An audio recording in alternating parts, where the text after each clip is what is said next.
जय Hind, good morning everyone. चलिए हम लोग फिर एक नए वीडियो में आ गए। पिछले वीडियो में हम लोग जीएसटी के स्लैग दिए थे। इससे पहले आपसे एक रिक्वेस्ट है कि आप अगर मेरे यूट्यूब चैनल पे नए हैं तो आप चैनल को सब्सक्राइब कर दीजिए। ये आपसे एक रिक्वेस्ट है, और वीडियो अच्छा लगे तो वीडियो को लाइक कर दीजिएगा। इससे आप चैनल पे मेरे कंटिन्यूअस आप जुड़े रहिएगा, और हम आपको कंप्यूटर एडीसीए क्लास का advance diploma in computer applications का पूरा कोर्सेस हम करवाएंगे इस चैनल पे। तो आपके पास लैपटॉप है या नहीं है उससे मायने नहीं रखता। घर में अगर लैपटॉप है तो आसानी से आप डीसीए, डीडीपी, टैली या ग्राफिक डिजाइनर या अकाउंटिंग का काम कर सकता है, या ऑफिशियल वर्कशीट करने के लिए हम आपको बता देंगे। चलिए हम लोग देखते हैं आज टैली का कुछ जीएसटी का रूल्स होता है। तो आज हम लोग इस वीडियो में जीएसटी का रूल्स को समझ जाएंगे कि जीएसटी हम लोग कैसे कैसे कहाँ पे कितना जीएसटी पे करते हैं। पिछले वीडियो में हम बताए थे कि जीएसटी के 5 गो स्लैग होते हैं: 0%, 12%, 0%, 5%, 12%, 18% और 28%। इस वीडियो ने आप देख सकते हैं कि जीएसटी कई प्रकार का, जीएसटी का फुल फॉर्म होता है goods and services tax. Goods and services tax GST अलग अलग प्रकार से दिया जाता है। एक होता है सीजीएसटी, एक होता है एक जीएसटी, और दूसरा तीसरा होता है आईजीएसटी, और चौथा होता है यूटीजीएसटी। यूटीजीएसटी आपका टैली ने पढ़ने के लिए नहीं दिया गया है, ये हम आपको एक्स्ट्रा बता रहे हैं। जब जीएसटी पढ़ा रहे हैं तो ये आपका एक्स्ट्रा सिलेबस है, एक्स्ट्रा हम बता रहे हैं क्योंकि आपका टैली ने पढ़ने के लिए नहीं है। सीजीएसटी का फुल फॉर्म होता है central goods and services tax, central goods and services tax. SGST का फुल फॉर्म होता है state goods and services tax, और state goods and services tax. IGST का फुल फॉर्म होता है integrated goods and services tax, integrated goods and services tax. UTGST एक होता है, यूटीजीएसटी का फुल फॉर्म होता है union territory goods and services tax. ये यूनियन टेरिटरी गुड्स, ये यूटीजी एक्स्ट्रा है, ये केंद्र शासित प्रदेश की लगता है, जैसे कि लद्दाख, पांडिचेरी, दिल्ली, अंडमान निकोबार। ये जो केंद्र शासित प्रदेश होते हैं ना, वहां पे जो जीएसटी लिए जाते हैं यूटीजीएसटी के रूप में लिए जाते हैं। वो हम बताएंगे कि यूटीजीएसटी क्या होता है और वहां पे क्यों लिए जाते हैं यूटीजीएसटी। तो हम लोग को मुख्य रूप से 3 को जीएसटी पर फोकस देना है: सीजीएसटी और एसजीएसटी और आईजीएसटी। 3 को जीएसटी समझ में आ जाएगा तो यूटीजीएसटी अपने आप समझ में आएगा। नहीं समझ में आएगा आप कमेंट कीजिए, उसका 100% हम गारंटी लेते हैं समझाने का। आप 3 को जीएसटी समझिए, अगला समझ में आ गया। आइए, सबसे पहला आता है सेंट्रल गुड्स एंड सर्विसेज, यानी सीजीएसटी। क्या है सीजीएसटी? देखिए, सीजीएसटी और एसजीएसटी, आपको 2 को जीएसटी एक ही बार में समझ में आना चाहिए। सीजीएसटी और एसजीएसटी दोनों जीएसटी हम समझा रहे हैं, ठीक है। सीजीएसटी का मतलब हो गया सेंट्रल सरकार, और एसजीएसटी का मतलब होता है स्टेट सरकार। जब हम जीएसटी पे करते हैं तो सीजीएसटी पे करते हैं तो सेंट्रल सरकार लेते हैं, और एसजीएसटी पे करते हैं तो स्टेट सरकार लेते हैं। अब देखिए, कंफ्यूजन था कि 0%, 5% और 12% और 18% और 28% ये जीएसटी हम लोग पे करते हैं। हाँ, ये जीएसटी कितना? कुछ ऐसे प्रोडक्ट को, कुछ ऐसे सामान को जीएसटी को बाहर रखा गया है जिसपे कोई जीएसटी नहीं लगता है, उस पर दूसरा टैक्स लगता है। वो हम अगले क्लास में बताएंगे कि वो जीएसटी से बाहर क्यों रखा गया है। जो जीएसटी के अंदर आता है उस पर हाईएस्ट जीएसटी आप कितना दे सकते हैं? 28%। 28% से जीएसटी ज्यादा नहीं दे, जैसे कि पेट्रोलियम हो गया, इलेक्ट्रिसिटी हो गया, गैस हो गया, बाइंग हो गया, शराब, इसमें जीएसटी से बाहर है। इसमें पे टैक्स नहीं, दारू पे टैक्स नहीं लग सकता है, पेट्रोल पे टैक्स नहीं लग सकता है, गैस पे टैक्स नहीं लग सकता है, इलेक्ट्रिकल बिल पे टैक्स नहीं लग सकता है। तो इसमें चीज को जीएसटी से, और बहुत सारे चीज है जिसको जीएसटी से बाहर रखा गया। तो जो जीएसटी के अंदर है उसको हम लोग पहले जानेंगे, और जीएसटी से बाहर क्यों है ये भी हम समझाएंगे। चलिए, तो कंफ्यूजन था कि अगर हम जीएसटी पे करते हैं तो हमारा बिलिंग पे, अगर हम बिहार के हैं या यूपी के हैं या झारखंड के हैं या कहीं के हैं, तो हमारा बिलिंग पे सीजीएसटी और एसजीएसटी कटा हुआ रहता है। ध्यान से देखिएगा, आपका जो जीएसटी का बिल होगा घर में, उस पर 2 को जीएसटी कटा हुआ रहेगा। तो सबसे बड़ी कंफ्यूजन है कि अगर हम 2 को जीएसटी पे करते हैं, तब मान के चलिए किसी भी प्रोडक्ट पे हम 12% जीएसटी दे रहे हैं, तब मान के चलिए 2 को जीएसटी पे करेंगे तो 12% सीजीएसटी देंगे और 12% एसजीएसटी देंगे, तो हमको पड़ जाएगा 24% जीएसटी। कितना पड़ जाएगा? 24। इसका मान के चलिए कि अगर जितना का आप सामान किनिएगा उतना आप जीएसटी पे करना पड़ेगा। अगर मान के चलिए 18% पे करते हैं तो दोनों 36% जीएसटी होता है, और 28% पे करते हैं तो बहुत ज्यादा आपको जीएसटी देना पड़ जाएगा। लेकिन ऐसा कुछ रूल्स नहीं है, आप कोई एगो जीएसटी दे सकते हैं, कोई एगो। लेकिन ये 2 को क्या है, ये स्टेट और जो सेंट्रल और स्टेट जो है ये आपस में जीएसटी को डिवाइड कर लेते हैं। जैसे कि आप अगर कोई सामान खरीदते हैं तो उस पर आप जीएसटी अगर 12% पे किए, कितना? 12% जीएसटी पे करके सामान लाते हैं, तो इसमें से 6% सेंट्रल सरकार रख लेते हैं, यानी सीजीएसटी हो जाता है, और 6% एसजीएसटी होता है, यानी स्टेट सरकार। यानी इसमें आप 12% जीएसटी पे करते हैं तो 6% सीजीएसटी कट जाएगा और 6% एसजीएसटी। वो सरकार का आपस में जीएसटी कट जाता है। आपको कोई एक जीएसटी पे करना है, चाहे तो आप 12 कीजिए, चाहे तो 18 कीजिए, या तो 28, कोई एक हो, वो आपस में जीएसटी डिवाइड हो जाता है। आप देख सकते हैं बिलिंग पे नीचे लिखा रहेगा सीजीएसटी और एसजीएसटी, और अगर 12% देख रहा है तो 6% पे डिवाइड, 6% सीजीएसटी कट रहेगा और 6% तो आपको कोई एक को जीएसटी देना है, या तो आप 5% दीजिए, 12 या 18 या 28, वो दोनों में डिवाइड हो जाता है।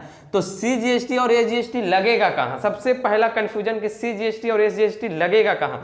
तो ध्यान से देखिएगा, अगर आप कोई भी बिहार में आपका कंपनी है, या अगर आप बिहार में कोई बिजनेस करते हैं, अगर आप एक प्रोडक्ट बनाते हैं या मैन्युफैक्चरिंग का सिस्टम है कि आप अपने कंपनी नहीं बना के बेचते हैं, तो अगर आप बिहार का सामान, आपका बिहार में कंपनी है या बिहार में आपका बिजनेस है, बिहार का सामान अगर बिहार में ही सेल करते हैं, यानी स्टेट का अंदर सेलिंग करते हैं, तो वहां पे आपको 2 को जीएसटी देखने के लिए मिलेगा, सीजीएसटी और एसजीएसटी। हम बताएं कि जीएसटी को एक ही को दीजिएगा, वो दोनों में डिवाइड हो जाता है, क्योंकि ये सेंट्रल सरकार के काम है कि दोनों ने डिवाइड करना। डिवाइड क्यों करते हैं हम बताएंगे आईजीएसटी में, और यूटीजीएसटी ने समझाएंगे, वही समझाएंगे, ध्यान से देखिएगा। तो आपस में डिवाइड, यानी आप अपने स्टेट के अंदर अगर सामान को सप्लाई करते हैं, सामान को बेचते हैं या खरीद बिक्री करते हैं, तो आपको वहां पे सीजीएसटी और एसजीएसटी यानी 2 को जीएसटी देने के लिए मिलेगा। लेकिन आपका कोई सामान यहाँ बिहार से आउट ऑफ स्टेट जाता है, आउट ऑफ स्टेट से अगर सामान मंगवाते हैं, यानी आप बिहार के हैं, झारखंड से मंगवाते हैं, या आप बिहार में हैं, झारखंड में सामान बेचते हैं, तो आपका सिर्फ एक जीएसटी का बिलिंग कटेगा, सिर्फ उस पर एक जीएसटी रहेगा, इंटीग्रेटेड जीएसटी। इंटीग्रेटेड जीएसटी यानी आईजीएसटी सिर्फ कटा हुआ रहेगा। तो आईजीएसटी कौन ले जाएंगे, ये भी कंफ्यूजन है। ये मतलब अब स्टेट सरकार ले जाएंगे कि सेंट्रल सरकार? देखो ये तो हम लोग के नहीं जानना है, लेकिन हम इसको पूरा डीप में लेके चलेंगे जीएसटी को, ताकि आपका कोई कॉम्पिटिटिव लेवल का एग्जाम भी अगर इस तरह के जीएसटी से रिलेटेड पूछ सकता है, आपका इकोनॉमिक्स ऑनर्स है या सीए की तैयारी है अगर वगैरह है, तो आपका वहां पे क्लियर हो जाएगा कि जीएसटी क्यों इंटीग्रेटेड जीएसटी कटता है। अब देखिए, अगर इंटीग्रेटेड जीएसटी कटवाते हैं तो ये जीएसटी वाला पैसा जब जीएसटी आर, जिसको बोलते हैं जीएसटी रिटर्न, अब जब जीएसटी रिटर्न होगा तो ये जीएसटी किसको मिलेगा? अब यहाँ पे तो एक ही जीएसटी है। देखिए, आप दुनिया के कोई कोना में रहिए, भारत इंडिया के कोई कोना में भी रहिए, आपका सेंट्रल सरकार तो जीएसटी लेगा ही लेगा, कोई ले या ना ले, क्योंकि जब तक सेंट्रल सरकार जीएसटी नहीं लेगा, ये तो देश के लिए है। अब देखिए, टोटल देश में बहुत सारे राज्य हैं, आप इंडिया में कहीं कोई राज्य में रहिए, आपको जीएसटी लगेगा, तो एक जीएसटी तो आपका सेंट्रल सरकार कंफर्म लेगा, लेकिन एक स्टेट होता है, देखिए हर स्टेट अलग अलग है, लेकिन सबका सेंट्रल सरकार तो सेम है। अब बिहार का भी सेंट्रल सरकार वही है, यूपी का भी सेंट्रल सरकार वही है, झारखंड का भी सेंट्रल, यानी सेंट्रल सरकार सबका एक ही है, लेकिन स्टेट सरकार अलग अलग है। अब बिहार का कोई स्टेट सरकार है, यूपी का कोई है, झारखंड का कोई है, यानी स्टेट का तो सरकार एक है, सेंट्रल का एक है। तो आप चाहे तो कोई जीएसटी कटवाइए, एगो जीएसटी आप दिमाग में रखिए कि सीजीएसटी एगो आपका आधा कट जाएगा। यानी आप अगर इंटीग्रेटेड जीएसटी भी देते हैं तो आप मान के चलिए कि कितना परसेंट, 18% जीएसटी पे किए, कितना 18%। कोई सामान लिए या कोई सामान बेचे तो उस पर जीएसटी, कोई सामान लिए उस पर आप 18% जीएसटी दिए हैं, कितना 18%। ध्यान से देखिएगा, 18% जीएसटी आप दिए हैं। अगर आप 18% जीएसटी दिए हैं तो वो 9% पहले सेंट्रल सरकार रख लेगा। कौन? 9% सेंट्रल सरकार वो जीएसटी को रख लेगा। अब देखिए, 9% सेंट्रल सरकार रख लिया आईजीएसटी में। अब वहां पे बात आता है कि अब वहां पे 9% कहाँ जीएसटी जाएगा, क्योंकि सेंट्रल सरकार पूरा जीएसटी नहीं रख सकता है। 9% जीएसटी आपका वहां पे कहाँ जाता है, 9% और जीएसटी कहाँ जाता है? देखिए, अगर आप बिहार के में कोई कंपनी है, क्योंकि सबको अपना अपना हक मिलना चाहिए, सबको के अपना अपना हक मिलना चाहिए। अब आईजीएसटी जैसी कटेगा, अब देखिए उसमें तो 1% आधा जीएसटी सेंट्रल सरकार रख लेगा, बाकी आधा जो जीएसटी बचेगा वो किसको मिलेगा? देखिए, अब वो लोकेशन के अनुसार फिट किया जाता है। मान के चलिए कि कोई यूपी के कंपनी है, यूपी में कंपनी है, यूपी में सामान बना, अब यूपी जब सामान को बेचेगा, या यूपी में कंपनी है, यूपी सामान के बेचेगा, तो उस पर जो जीएसटी कटेगा, आधा जीएसटी तो सेंट्रल सरकार रख लेगा, लेकिन आधा जीएसटी बचेगा जो सरकार सोचेगा कि हाँ हम यूपी से सामान मान के चलो आया बिहार, तब यहाँ पे 3 को हो जाता है, एक सेंट्रल सरकार, एक यूपी सरकार, एक बिहार सरकार। जीएसटी तो कोई दुइये को मिलेगा, कोई दुइये को, एगो तो सरकार रख लिया। अब यूपी और बिहार में चाहे तो अब यूपी के मिलेगा, ये तो बिहार वाला के मिलेगा, अब कोई ये के मिलेगा। लेकिन इसका निर्णय किया गया और इसका फैसला हुआ कि अगर बिहार की कोई कंपनी है, वो यूपी का बिहार में तो कोई कंपनी है ही नहीं, यूपी में कोई कंपनी है, अब वहाँ पे कोई प्रोडक्ट बनाए जाते हैं या बनता है, तब वहाँ से सामान मान के चलिए बिहार आता है। कहाँ? बिहार में सामान आता है। तो यूपी से बिहार में, यूपी में कंपनी है, जब यूपी में कंपनी चलेगा तो वहाँ पे तो रोजगार बाकी लोग के मिलेगा। जैसे कंपनी चलेगा तो वहाँ पे कम से कम 100 को 150 एम्प्लॉय काम करेगा, यानी यूपी वाला के तो रोजगार मिल गया। अब वो प्रोडक्ट बिहार में जब सेलिंग हो रहा है तो बिहार का क्या फायदा हुआ? अब बिहार सरकार, यूपी सरकार टुकुर टुकुर मुँह देखेगा कि मिलेगा किसको, तो अब वहाँ पे उसी को जीएसटी मिलेगा जहाँ इसका सही सप्लाई है सामान का, तो एक जीएसटी बिहार को मिलेगा। इससे सबको अपना अपना हिस्सा, सेंट्रल सरकार पूरे देश को चलाने के लिए एक जीएसटी तो रखेगा ही, सेंट्रल सरकार अपना हिस्सा रख लिया। इसके बाद एक जीएसटी बच गया, तो यूपी वाला के तो यूपी के रोजगार मिलेगा, क्योंकि वहाँ जब कंपनी चलेगा तब बहुत सारा एम्प्लॉय को वहाँ भी रोजगार मिल गया, यूपी में भी रोजगार मिल गया सबको का। तो बिहार में सामान बिका तो बिहार वाला का क्या फायदा था? एक जीएसटी जो बचल है वो बिहार के देगा कि आपका राज्य में सामान बिका तो ये जीएसटी, जितना सामान बिका ये जीएसटी आपका खाता में जाएगा, तो एक मिल जाएगा बिहार सरकार का, यानी स्टेट सरकार का बिहार का जीएसटी। और यूपी का, यानी सबका अपना अपना, सेंट्रल सरकार भी अपना आधा रख लिया, यूपी में रोजगार मिल गया और बिहार में जीएसटी मिल गया, यानी एस जीएसटी कहाँ मिल जाएगा? एगो बिहार में। तो एक ही को बिलिंग रखता है, वो आपस में सरकार जीएसटी को डिवाइड कर लेते हैं अपने ने। ये आपका जिम्मेवारी नहीं है, आपका जिम्मेवारी कटाना है कि आप अगर आउट ऑफ स्टेट आप सामान भेजते हैं, आउट ऑफ स्टेट यानी एक स्टेट से दूसरा, तो आपका बिलिंग पर आई जीएसटी रहेगा। अगर बिहार से ही बिहार में सामान गया है तो सी जीएसटी और एस जीएसटी, यानी राज्य के अंदर ही आप सामान को सेलिंग करते हैं तो सी जीएसटी और एस जीएसटी लगेगा। अगर आउट ऑफ बिहार यानी आउट ऑफ स्टेट अगर जाते हैं तो आपको एक जीएसटी रहेगा, इंटीग्रेटेड जीएसटी, जिसको बोलते हैं integrated goods and services tax. Clear? यहां तक किसी को दिक्कत है तो बोलिए। इसके बाद यूटी जीएसटी आपका सबसे सिंपल है। देखिए, अब केंद्र शासित प्रदेश में जीएसटी कौन मिलेगा? केंद्र शासित प्रदेश बोला कि नहीं हम देश है और नहीं हम राज्य है, तब उसका एक अलग जीएसटी बनाया गया, यूटी जीएसटी। यूटी जीएसटी है जो एस जीएसटी का ही दूसरा हिस्सा है। यूटी जीएसटी जो आपका है, देखिए यूटी जीएसटी जो आपका है वो आपका एस जीएसटी का ही हिस्सा है। किसका? एस जीएसटी का, एस जीएसटी का ही हिस्सा है। अब देखो, केंद्र शासित प्रदेश बोला कि नहीं हम देश है नहीं हम राज्य है, तो हमको जीएसटी नहीं मिलेगा, तो मिलेगा। अब जहां पे जीएसटी लगेगा, अब मान के चलिए जहां जीएसटी लगा तो एगो तो सेंट्रल सरकार रख लेगा, और यूटी जीएसटी यानी जब केंद्र शासित प्रदेश के जब जीएसटी देने की बात आएगा तो वहां पे एस जीएसटी नहीं, वहां पे मिल जाएगा UT GST, union territory goods and services tax. अब जहां पे एस जीएसटी, अब बाकी राज्य के लिए तो एस जीएसटी है, और जो केंद्र शासित जैसे दिल्ली, लद्दाख, पांडिचेरी, अंडमान निकोबार, इस में जो देश है, अब यहाँ तो केंद्र शासित प्रदेश है, तो ये बोला कि नहीं हम देश है नहीं हम राज्य हैं, तो हमको जीएसटी कौन सा जीएसटी दीजिएगा? आप तो आपस में सब बना लिए कि सी जीएसटी का मतलब सेंट्रल सरकार के, एस जीएसटी का मतलब स्टेट सरकार के जीएसटी हो गया, तो हमारा जीएसटी कहाँ गया?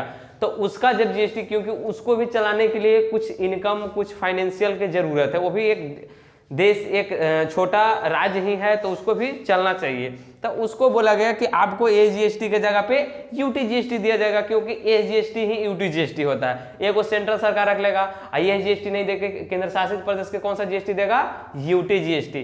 तो जो प्रोडक्ट, अगर आपको ये तीनों समझ में आया होगा तो आपसे रिक्वेस्ट है कि आप वीडियो को लाइक और सब्सक्राइब करने के लिए नहीं भूलिएगा। और एक आवश्यक सूचना सबको बताते हैं कि जीएसटी का क्लास हम पूरे डीप तरीका से ऑनलाइन में पढ़ाएंगे, ऑफलाइन में जो पढ़ाएंगे, जो आपका टैली ने पढ़ना है वही पढ़ाएंगे। बाकी अगर ऑनलाइन आप पढ़ते हैं जीएसटी तो आपका इससे कंपटीशन लेवल का कुछ एग्जाम्स भी क्लियर हो जाएंगे। अगर इकोनॉमिक्स ऑनर्स है, आप जहां पे जीएसटी से रिलेटेड क्वेश्चन पूछ सकते हैं, वहां आपका क्लियर होगा, क्योंकि हम पूरा डीप में जीएसटी को लेकर चलेंगे यहाँ पे।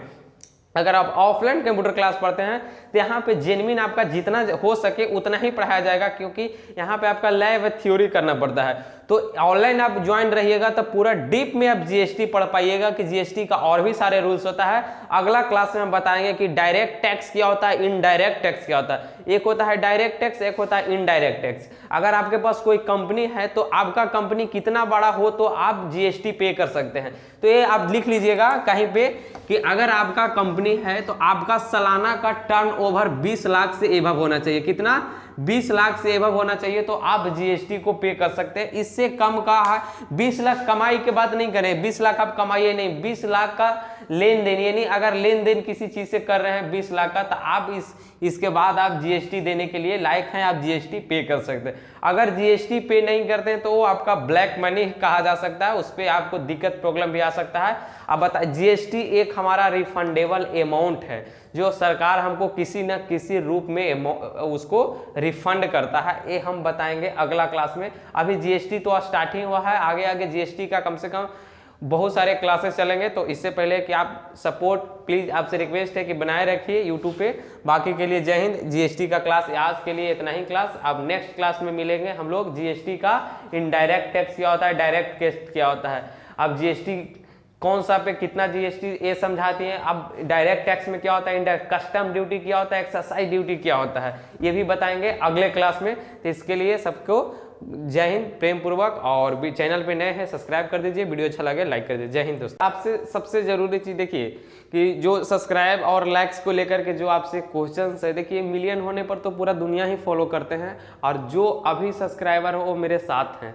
तो स्थिति में जो अगर सब्सक्राइब करें तो हमको साथ दे रहे हैं, तो उनसे रिक्वेस्ट है कि वो हमारे साथ दें। तो यही आप लोग से एक उम्मीद है और वादा है कि प्लीज़ चैनल को सब्सक्राइब कीजिए और वीडियो को लाइक करके और शेयर करके थोड़ा सा आप बढ़ा